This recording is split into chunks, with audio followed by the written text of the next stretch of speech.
The thing at the tree line did not move toward them. It simply waited, with the patience of something that has existed long enough that patience has become indistinguishable from its natural state, the way a mountain waits, the way deep water waits, with no urgency and no doubt, and the complete absence of any need for what it is waiting for to hurry. Tom's hand was still on the hilt of his sword. Alana's hand was still on his arm. "Wait," she said again. "It hasn't moved. If it wanted to harm us, it would have moved." That is a great deal of trust to place in something we cannot see clearly. "I know." She took another step toward the tree line. She felt Tom move immediately behind her, not stopping her, not grabbing her arm, simply closing the distance between them to the length of a breath, present at her back the way something solid is present, the way a wall at your back changes what it is possible to face. She had not asked him to do that. He had done it anyway. She filed that away in the part of herself she had been carefully not examining and kept walking toward the dark. At 10 feet from the tree line, she stopped. The Fommois looked at her from within the absolute dark of the forest, with its 2 points of cold, pale light, and she looked back at it and pressed her marked wrist to her chest and said in the oldest form of the language her grandmother had taught her, the form that existed before words were shortened into sounds ordinary mouths could manage, "I see you. I know you did not choose to come through. I am listening." A silence so complete it had texture. And then the Fommois answered her, not in words, in the space between words, in image and pressure, and the specific weight of meaning that exists before language gets involved and simplifies everything. What it told her was this: we did not want to come through.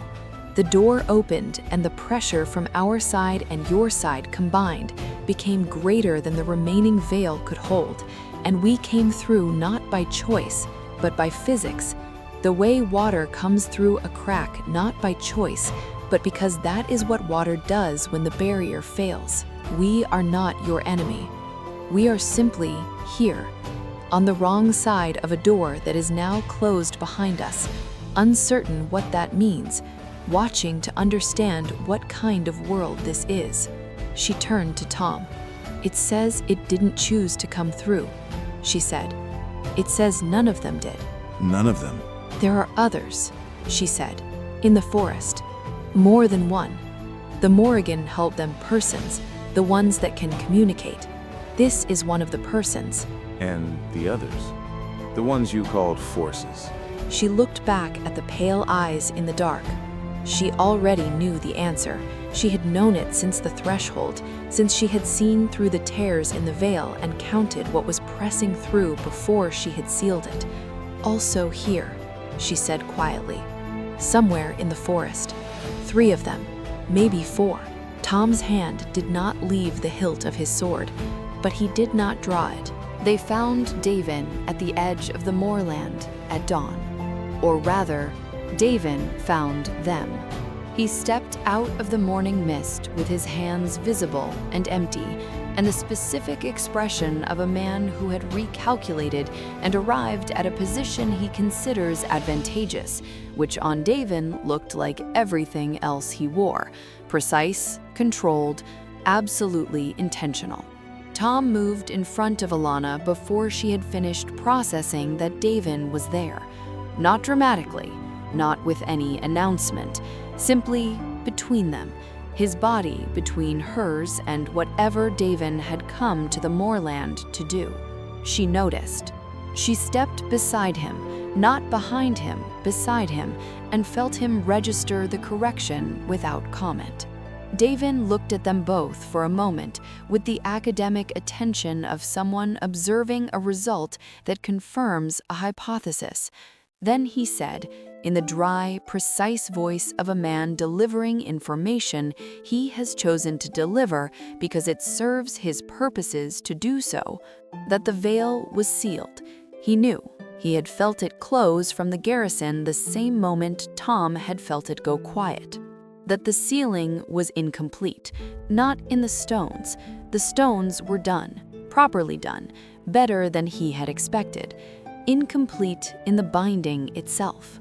That the original text, the one he had spent 12 years acquiring and studying and had chosen not to share in the cellar because sharing it then would have given them something they were not yet desperate enough to agree to, contained a third requirement. Not the 3 stones, not the reweaving from within the threshold.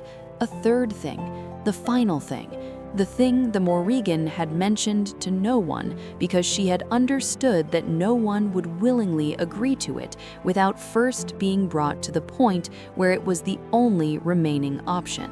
He told them what it was.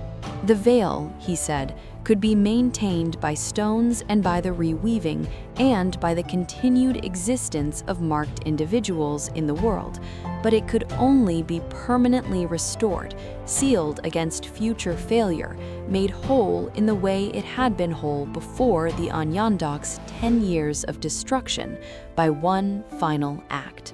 A permanent, chosen bond between the 2 marked ones, not death, not sacrifice in the sense of destruction or loss, a bond, permanent, willing, made with full knowledge of what it was, between the one who protected the magic and the one who served it. The veil, he said, could distinguish a genuine bond from performance. It had been designed to distinguish it by the Morrigan herself, who had understood, apparently, that people would try to cheat their way through the binding if cheating was available as an option. It had to be real. The morning mist moved around all 3 of them on the open moorland. Alana did not look at Tom. Tom did not look at Alana. Davin looked at them both with the expression of a man reading a particularly satisfying conclusion to a very long book. He wanted, Davin said, to be present when it happened, not to interfere, not to prevent it. He was not fool enough to try to prevent it now, not with what he had seen in the cellar and in the garrison forest, and in the quality of the silence between these 2 people on an open moorland at dawn. The bond was going to happen. His calculations had always assumed it would happen. What he wanted was what happened after. A permanent bond between 2 marked ones, the full restoration of the binding, would release an enormous amount of accumulated energy from the 3 restored stones simultaneously. Energy that had been building for 300 years, since the last time a bond had been made, since the last generation of marked ones had done what these 2 were about to do. He had been positioning himself to collect that energy for 3 years. The garrison, the shard, the careful infrastructure of a man who had read the original text and understood exactly what the endgame produced, and had arranged himself to be standing in the right place when it did. The shard was gone. She had destroyed it in the cellar. But Davin, she understood, looking at him in the morning mist, was not a man who kept only one instrument. He opened his coat and showed them what he had been wearing at his chest since before the garrison. A second shard, smaller than the first, older, carved with the same triple spiral, but inverted. The wrongness of it radiated outward in cold gray pulses that she could feel from 15 feet away. He had not built the garrison as his only plan. He had never been his only plan. If you use that near the bond, Tom's voice was very quiet, very controlled, the voice of a man who is deciding something at the same time as he is speaking.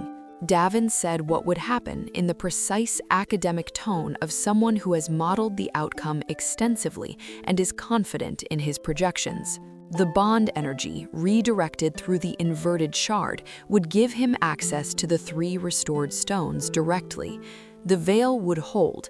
He was not interested in the veil failing. Chaos served no one's interests, including his, but the stones would answer to him rather than to the binding. 300 years of accumulated sacred energy directed by a single human will. His will. Tom said, very quietly, as though the sentence had been waiting for exactly this moment to become available to him. No. One word, absolute, the specific no of a man who has decided so completely that the decision has become a fact about the world rather than a choice within it. He stepped forward. Alana caught his arm. "Not like this," she said. "Not on his terms, not here." Tom looked at her. In his gray-blue eyes, something she had not seen in them before, something that had been building since the ridge above the river and the river bank and the cellar and 6 hours of cold forest floor, coming very close to the surface. He stepped back. Davin smiled the small, precise smile of a man who has just confirmed that the variables he could not control had arranged themselves in his favor. "You have until Samhain ends at dawn," he said. "After that, the energy in the stones begins to dissipate, slowly, over years, but irreversibly. Make your decision." He walked back into the morning mist and was gone. They stood on the open moorland for a long time after he left.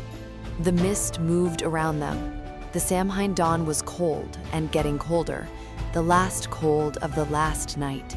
The sun somewhere below the horizon, considering whether to bother. The bond he described. Yes. A permanent, chosen bond, Yes. freely made, with full knowledge. Yes. A silence. Then My decision has been made since the ridge above the river. she went very still. I am not telling you that to pressure you. I am telling you because you deserve to know where I stand while you decide where you stand. And because I have been not telling you for 3 days, and the not telling has become He stopped. loud. The not telling has become very loud. She looked at the mist, at the tree line where the familiar had stood, and where she could still feel its presence, patient, watchful, waiting to see what the marked ones would do. At the sky where no ravens had been since the veil sealed and the Morrigan had stopped watching. She thought about what it meant that the Morrigan had stopped watching. She thought about what the river had told her. The Morrigan chose these specific people, not just any marked bloodlines. These people. She was waiting for two who would choose each other anyway. Quietly, she turned and looked at him directly. He looked back at her with the gray-blue eyes that looked away first in the interrogation room and had not looked away from her since. Not in the forest, not in the river valley, not in the cellar, not in 6 hours of cold, dark earth with on-deck torches 20 feet away. "I know when my decision was made too," she said. She did not tell him when. She turned and started walking back toward the forest. He fell into step beside her, not behind her, beside her. The specific adjustment that had been happening gradually since the ridge and was now, without announcement, simply how they moved. Quietly, she noticed. She did not say anything. Some things were allowed to be true before they were named. The Force Familiar found them on the old road an hour later. She felt it before she saw it. The specific absence of warmth that preceded it. Not temperature, but the quality of the air changing. The way air changes before lightning. All the small electrical certainties of the world suddenly in question.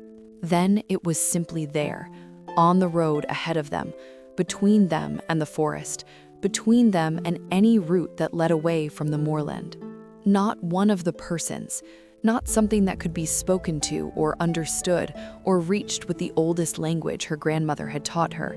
A force, entropy made local, the specific energy of a world without the veil's order given temporary form in this one, dark and vast, and without any of the patience that the person familiar had shown, because patience required individuality, and this had none. Drom drew his sword. She already knew the sword would not help. She stepped in front of him. Not as a gesture, not as a statement about who was more capable or more expendable. She had her true name, and the oak's gift, and the river's voice, and 14 years of compressed power, and she was simply, factually, the right instrument for this specific task, and they both knew it. Alana. "I have it," she said. She raised both hands. The gold light came immediately now, not slowly like the first time in the cellar, not tentatively, completely, the way a voice comes when you have stopped being afraid of the sound of it. She spoke to the force in the language below language, not reasoning with it, it could not be reasoned with, but matching its frequency, and then shifting that frequency, the way the river's returned voice had shifted the silence, giving it something to become other than what it was arriving as. It was the hardest thing she had ever done. It took everything. The force familiar did not disappear. It dispersed, slowly, reluctantly, with the resistance of something that is not choosing to go, but is being made irrelevant in this specific location, its specific frequency made incompatible with this particular piece of the mortal world by someone who understood how frequency worked and had enough of her own to make the argument conclusively. When it was gone, she was on her knees on the old road. She had not decided to be on her knees. Her legs had made that decision independently. Tom was beside her before the last of the force dispersed. She didn't know how. She hadn't seen him move. Suddenly, there, his hands on her arms, his voice saying her name in a way she had heard him say it before, but with something underneath it now that had not been there before, or had been there and not been audible until this moment. Alana, look at me. Look at me right now. She looked at him. His gray-blue eyes very close and very serious, and doing the thing that they had been doing increasingly since the ridge above the river, which was being completely unable to be anything other than exactly what they were. "I'm all right," she said. You are not all right. "I will be." That is not the same thing. She almost smiled. Against everything, the exhaustion, the cold road, the dissipated force familiar, Davin on the moorland and his inverted shard at his chest, the dawn coming, and the bond unnamed, and the Morrigan no longer watching, she almost smiled. "No, it isn't," she said. He helped her to her feet, his hands on her arms, steady and certain and warm in the specific way that only things that have decided something are warm, not temperature, intention, and then not removing themselves immediately when she was upright. She did not step back. Neither did he. They stood on the old road in the Samhain dawn, with his hands on her arms and her face 3 inches from his chest, and the whole complicated weight of 3 days and 3 stones and a river and an oak and a threshold between worlds and 6 hours of cold earth and a force familiar on the road, all of it present between them, and neither of them moving. Above them, from the direction of the garrison, the sound of many horses, moving fast, towards them. She heard them at the same moment he did. His hands left her arms. He turned toward the sound with the immediate, total reorientation of a man who spent 10 years training his body to respond to threat before his mind had finished processing it.